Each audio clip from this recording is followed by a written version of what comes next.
Namaskar, and today we will have a deliberation on new education policy, Bhartiya Gyan Parampara, that is also called Indian knowledge system in English. So, national education policy talks about Bhartiya Gyan Parampara, Indian knowledge system, and before we go into that issue and a discussion for about next half an hour, let me introduce myself.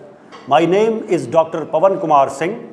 I am presently working as Director of Indian Institute of Management, Tiruchirappalli, and I have background in the field of human side of management. For about 33 years, I am in academics.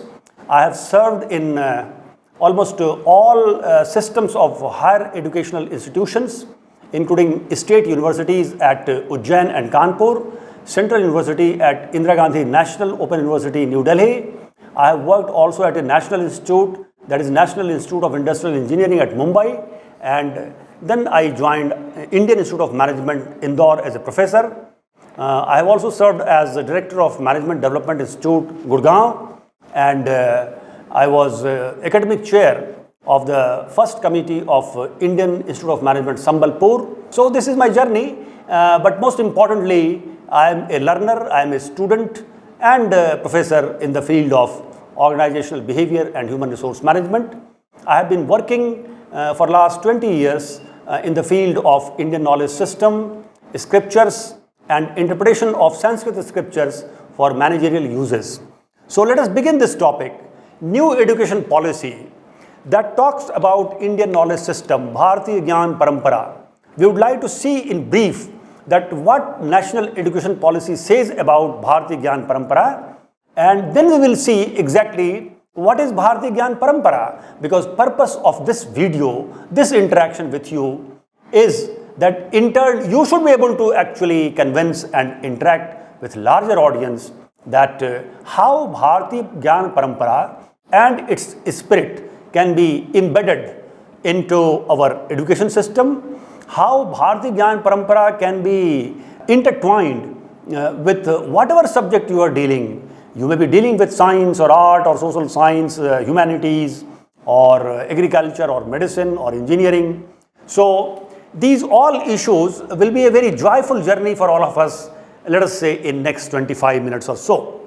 So national education policy is emphasizing that our final product of educational system, allow me to use the word product, that final product, that is a student, set of students, they should be emerged, they should be emerging after the education system as a wholesome personality, very, very deeper into their own subject knowledge, highly useful for society, very sensitive to the issues around them, and they should prove themselves as asset for the nation. So national education policy, it emphasizes that basic values of human beings, which is called human values, and values means conviction. So basic human values which are time-tested characteristics, for example, this is, say, righteousness is a value, honesty is a value, commitment to satya, nishtha, satya, that is truth, nishtha means commitment, commitment to nation, commitment to even cause of humanity across the globe, or commitment to your state, your institution, your neighborhood, your family, commitment to yourself. All these basic values must be embedded naturally in our final product, and that is students.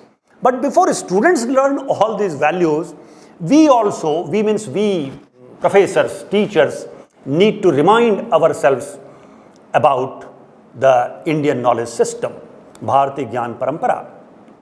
So national education policy says that these all knowledge system which was from time immemorial in India, in Indian knowledge system of ancient time, was naturally embedded. We have to actually start looking the merit of those aspects and should try to reinvent those methodologies, those content, and should bring the best part of that in contemporary education system. So we need to understand Indian knowledge system. We need to understand the contextual implication and its implementability. On these issues, I would like to talk about. See, when we talk about Indian knowledge system, first of all, I will remind my fellow colleagues who are listening this video that you see what happens. You may be a professor of physics or professor of political science or professor of management or faculty of Hindi or English. What happens? You enter in the class after doing some other job. You were engaged into something else. Suddenly you enter in the class. Students are engaged in something else. They are rushing into the class. And with that emotion which was affecting them or influencing them 5 minutes back, with that emotion they start learning a subject in a classroom. Professor, the kind of emotion he or she was carrying just 5 minutes back, 2 minutes back, with that he or she is coming and with that emotion starts teaching. The first and very, very primary but very, very, let us say, priceless lesson that I am trying to submit to you for your consideration and application in your life, that in earlier days, according to Indian knowledge system, according to Bhartiya Gyan Parampara, before the dissemination of knowledge would start, the faculty, the guru, the acharya, the teacher used to invite students to a 2 or 3 minutes episodes of maintaining silence, closing the eyes, let breath get settled, because settled breath is the right kind of field on which you can sow the seed of your germination of knowledge. So, before classes would begin, according to Bhartiya Gyan Parampara, we used to practice silence, or we used to chant some, let us say, profound mantra. For example, there are many mantras which have been used as invocation part of various Upanishads. For example, Sarve Bhavantu Sukhinah, Sarve Santu Niramaya, Sarve Bhadrani Pashyantu, Bhakasyat Dukkha Bhag Bhavet, chanting, 2 minutes silence, then chemistry can start, botany can start, or the chanting can be Om Sahana Bhavatu Sahanau Bhunaktu Sahviryam Karavavahai Tejasvinavadhitamastu ma vidvishavahai Om Shanti Shanti Shanti. We should know the meaning of this invocation. You can easily find in the literature. I am not giving you meaning here because we have many things to talk in this video. But what I am trying to actually impress upon is before we enter from one episode to another episode, we should create a moment of silence or prayerfulness so that we enter the new episode with fresh blood, with fresh, let us say, psychological mood, with great enthusiasm. Because wise people, they allow their positive emotion earned from previous episode to influence the new episode, and wise people do not allow any negative emotion impacting their previous episode on the new episode. And that's why, to be more wise for the new episodic task, we should be better prepared. This is just an example. Indian knowledge system, Bhartiya Gyan Parampara, always believed in creating a complete human being. Complete human being means what? You see, any student who has started the study, education, from say nursery, KG, class 1, class 2, 3 years graduation, 4 years graduation, master degree, PhD. So journey from, let us say, nursery to PhD. Indian knowledge system emphasizes on wholesome development of personality. But during this journey, a particular student would specialize only in one subject, let us say. If you are specialized in medicine, and within medicine so many specialization, you cannot say that I am also engineer. though you may be knowing some machinery here and there, but doctors, MBBS, MD, PhD in medicine, they are into one field of medicine. Engineers are into their own fields of the branch, one particular branch of the engineering. If you have studied social science up to that level, then you are PhD in political science, or at least MA in political science. Now, a political science master degree holder cannot claim that I am also master of chemistry, maybe knowing something of chemistry. Point is being emphasized here is that first target is that when you are studying a subject for longer duration, you have to develop one specialization. MSc chemistry is one specialization. I'm not talking about specialization from research angle, but from subject angle. MSc chemistry, MSc botany, MSc physics, MSc or MA mathematics, or MA sociology, or MA home science, whatever. This knowledge must be at the deepest level possible. Means there must be a world level, let us say, discourse on that subject, so that India or Indians, when they study about a subject, must be at par with the world level knowledge in that particular subject, whatever subject you are studying. But there has to be development of integrated personality, wholesome personality. Now, what is this? You see, the bifurcation or the mind which divides has to go away, and the approach or mind or system that integrates has to be invited. So, though I am doing, let us say, MA in Hindi, but I must have certain scientific pursuit. And though I am doing MSc in physics, I must have some social science orientation. Take for example, one of the greatest scientists the world has produced, Albert Einstein. At his fag end of life, he talks like sociologist, he talks like philosopher, he talks like use of science, not simply inventing something, some machinery or some sutra or formula, or E is equal to MC square. He is not talking that now. He is talking about the use and misuse of science. That's why those professors or those students who are into this science stream, which we call as science stream, everything is science, but so-called science stream, physics, chemistry, mathematics, botany, zoology, geology, must have artistic heart. And those who are into social science and social science, and those who are in social science and humanities, they must have scientific approach. So distinction between science and art has to go away.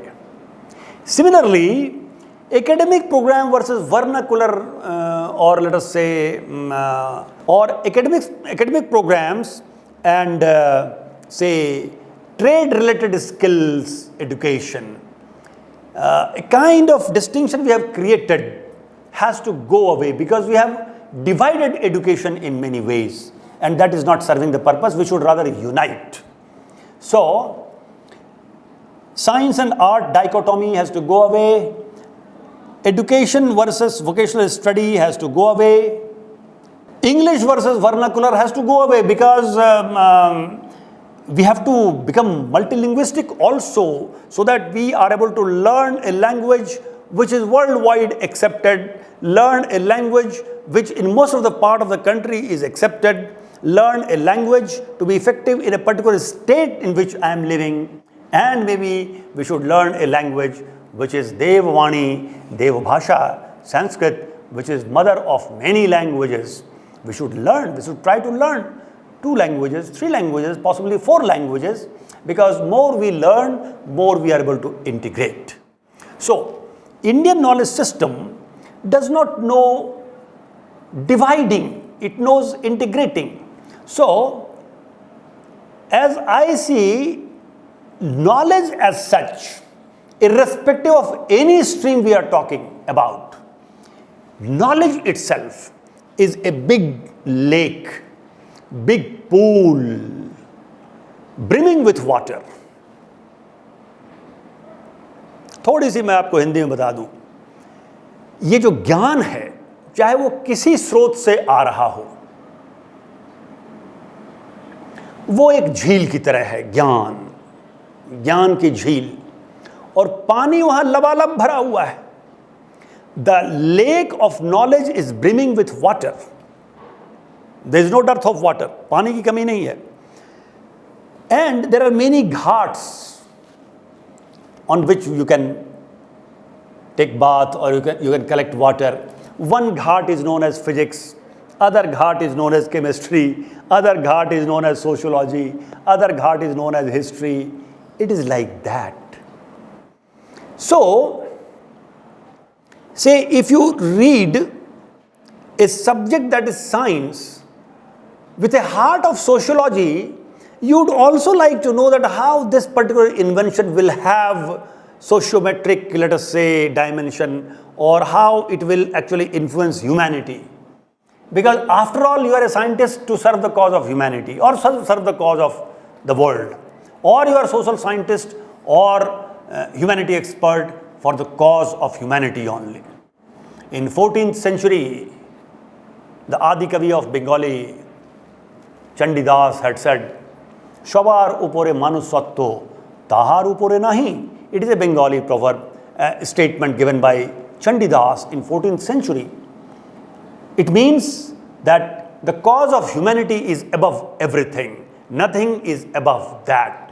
So ultimately, whether we learn or teach physics, or we learn or teach, say, botany, or we learn or teach political science, or we learn or teach management, ultimate purpose is service to humanity. So this is very important dimension of Bhartiya Gyan Parampara, Indian knowledge system. The second characteristics of Indian knowledge system is that knowledge should be available to everyone. Now you see, of course, we should follow the rules of copyright, or no plagiarism policy, zero tolerance for plagiarism. We should all follow. Whenever we take knowledge from somebody else's piece, we should refer. But you see, in Indian knowledge system, greatest of the greatest writers, authors, they even did not like to put their name as author. Nobody knows who is the author of Vedas or Upanishads. Vedas have been compiled and disseminated by Ved Vyas in the beginning. Nobody knows the author of a particular Upanishad, because Upanishads generally are parts or one of the chapters of a particular Veda. It's, let us say, it may be it's part of Samhita or Aranyak. So there was a free flow of knowledge. Now when you see today the Indian diaspora, we have 8th schedule of constitution. There are 22 languages in that schedule which are recognized till date by Indian constitution. Apart from those 22 languages scheduled in 8th schedule of constitution, there are many other languages which have their own literature. Apart from all these, there are many colloquial languages which are spoken languages, and they are confined to a particular region. There are languages which are actually used in oral communication only, and literature is not much developed, but they are facing the danger of getting extinct, endangered languages. India is also losing many languages.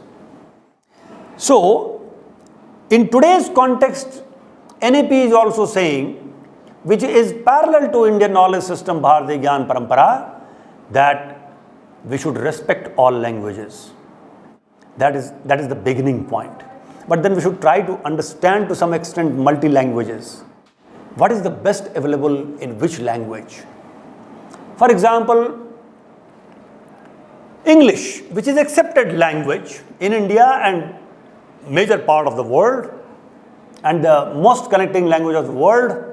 English is a wonderful language, and I think everyone should know English so that it is conducive to feel like world citizen if you know the language which is mostly used by the world. But Indian knowledge system or any country-oriented knowledge system would emphasize know your own languages also. Know Hindi. In any part of the country you live, knowing Hindi will benefit anyone. Know Hindi, please. It is not getting imposed or being imposed.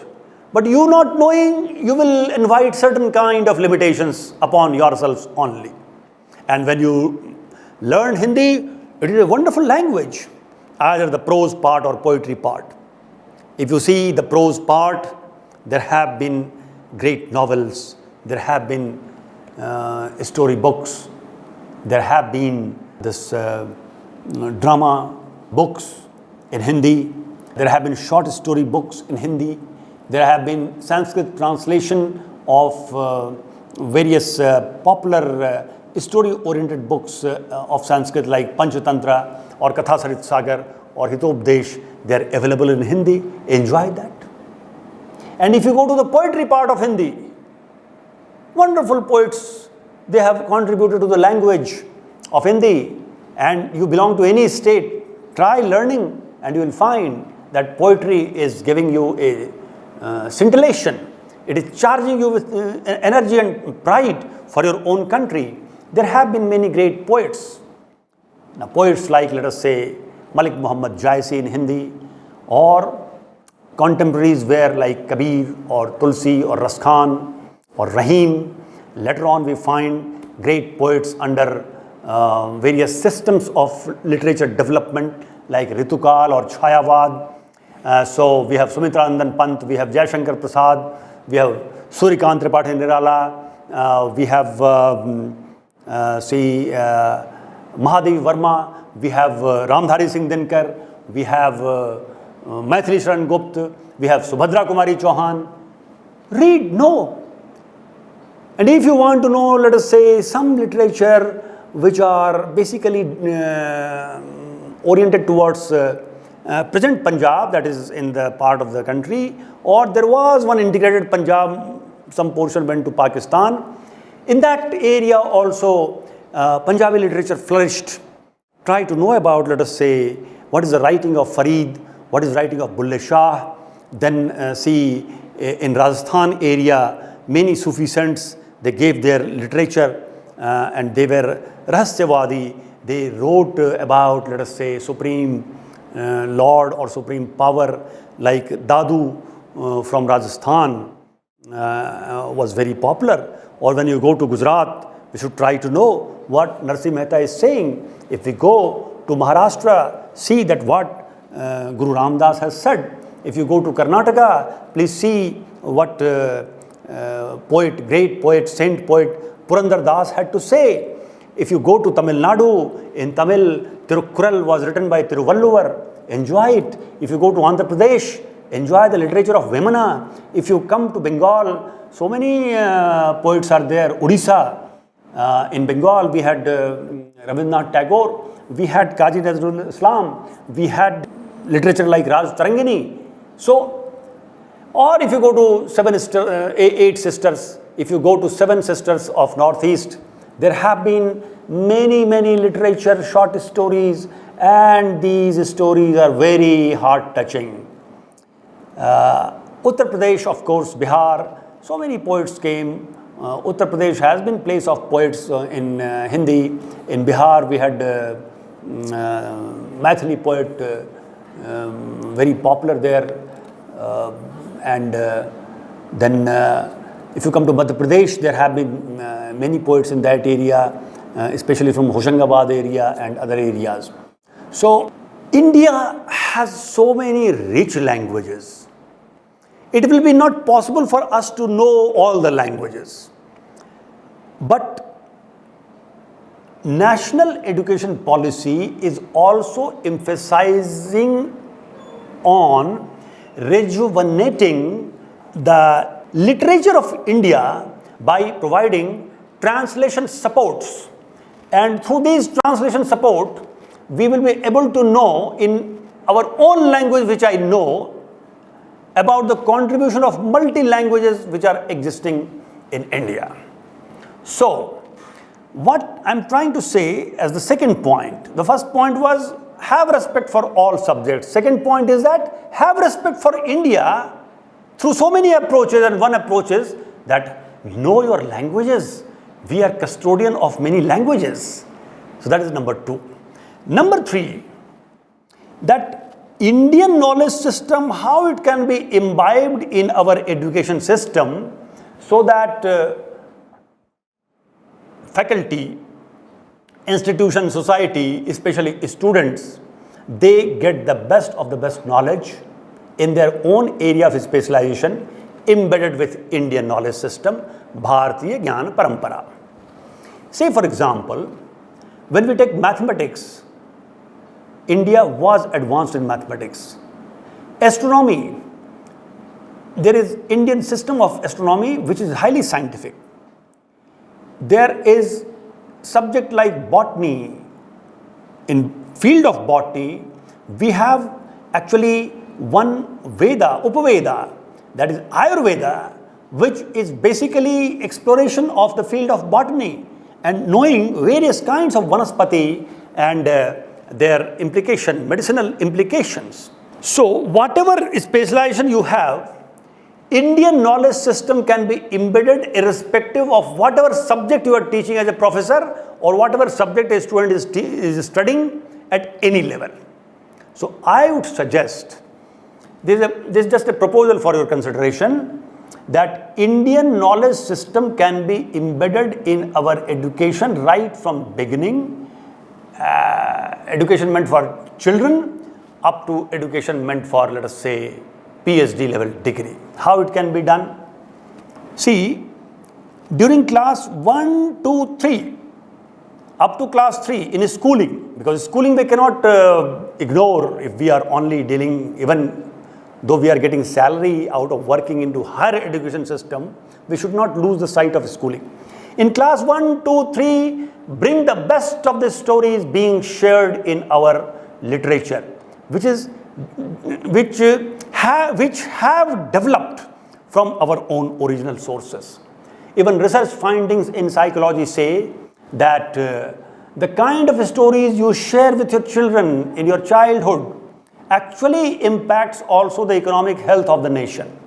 So those nations which share very, very relevant stories with children, which gives the sense of achievement to the children, which gives, let us say, fulfillment towards task or fulfillment of living by accomplishing the task, the nation which shares such stories, actually their per capita electricity consumption and per capita national income is higher.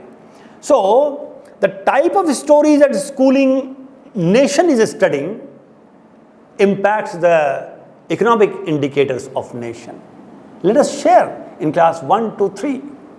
When a student has gone to class 5, 6, 7, etc., let them have the best of the best maxims available in our literature. Just for your knowledge, and many of you may be knowing, Veda is 1, not 4, but 4 parts were done. Because syllabus would become heavy, so Ved was quadrifurcated and each part was given to one particular disciple. So, for example, Rig Ved was given to Pael, and Sumantu was given Atharv Ved, and Jaimini was given Sam Ved, and Vaishampayan was given Yajur Ved. Ved is 1, 4 parts were done. There are 219 Upanishads available in the market. 191 easily and rest of them with a little more efforts. And there are 18 Puranas. There are great books of history. For example, Mahabharata, 1,300,000 shlokas, and Ramayana by Valmiki. Literature of Shankaracharya, and literature of Raman Maharshi, and Shukraniti or Manusmriti, or let us say Yog Vasisht. These all are precious books. 3 great stories books, as I said earlier, Panchatantra, Kathasarit Sagar, Hitopdesha, all in Sanskrit. Wonderful books. Non-Sanskrit books I'll come. Let us say Ramcharitmanas, very popular, at least in northern part of India, Ramcharitmanas. And Ramayana is popular everywhere in the country, but by different authors. And Ramcharitmanas by Tulsidas is arguably the most popular book in the Hindi belt of the country. So these books are there. There are many other books. Let us come to some other books. For example, in Islam, there are two books, Holy Quran and Hadith. And there is Zind Avesta in Zoroastrianism, Jin Sutra and Kalp Sutra, literature from, let us say, Jainism or Tripitak. And part of that, which is very popular, and that is those are words of enlightened Gautam Buddha. So these all books, and then books by many, let us say, saints and seers. We have book Guru Granth Sahib, final compilation done by the 10th Guru, Guru Gobind Singh Ji.